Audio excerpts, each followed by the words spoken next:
Hello guys, তোমরা সবাই কেমন আছো? আশা করি খুব ভালো আছো। আর আমি কেমন আছি আমার গলার ভয়েস শুনে আশা করি তোমরা বুঝতে পারছো যে আমার কতটা শরীর খারাপ।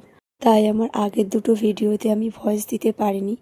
যাই হোক, আমের সিজন প্রায় শেষ হতে চলেছে আর আমাদের বাড়িতে এখনো আমের কোনো রকম আচার বানানো হয়নি। তাই আজ ভাবলাম একটু টক টক ঝাল ঝাল আমের আচার বানাবো। তো তার জন্য প্রথমে আমটাকে শুকিয়ে নিয়েছি, আর এদিকে ধনে আর শুকনো লঙ্কাকে ভালো করে ভেজে নিয়েছি। এবারে শিলে ভালো করে গুঁড়ো করে নেব ধনেটাকে।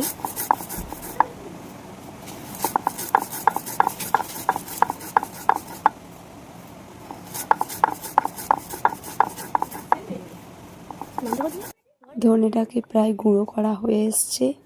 গুঁড়ো করে এবার আমি একটা প্লেটে সেই গুঁড়ো মশলাটাকে তুলে নেব। এবারে আমি শুকনো লঙ্কাটাকে হাত দিয়ে ভালো করে গুঁড়ো করে নেব।